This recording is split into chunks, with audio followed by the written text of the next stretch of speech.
বিকেলতেই চলে গেলাম ছেলে নাচের ক্লাসে। তো নাচে একটু প্র্যাকটিস চলছিল, কারণ 11ই মে ছেলের নাচের পরীক্ষা আছে, তাই ওদের আলাদা করে একটু প্র্যাকটিস করানো হচ্ছিল। তো এরপর নাচের ক্লাস সেরে ঘরে আসি, দেখো ঘেমে পুরো ঝোল, যেন মনে হচ্ছে স্নান করেছি। তো সাথে সাথে চলে এলাম লস্যি বানাতে।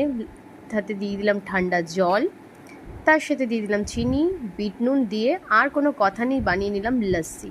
যা গরম পড়েছে, সবসময় যেন মনে হচ্ছে ঠান্ডা ঠান্ডা কিছু খাই। এই ঠান্ডা ঠান্ডা খাবার চক্করে গলার অবস্থা নাজেহাল। যাই হোক, লস্যি নিয়ে সোজা চলে গেলাম রিঙ্কির কাছে। রিঙ্কি আর আমি ডান্স ক্লাস থেকে সোজা চলে এসেছিলাম আমার বাড়িতে। তার সাথে নিয়ে এসেছিলাম একটু চাউমিনটা বাড়ি থেকে কিনেই এনেছিলাম। তো আমরা এখন বসে ঠান্ডা ঠান্ডা লস্যি খাওয়ার পর চাউমিন খেয়ে নেবো গল্প করতে করতে। আর রিঙ্কি আমার লস্যি খেয়ে দারুণ সুনাম করছে, বলছে আজ লস্যিটা দারুণ নাকি হয়েছে।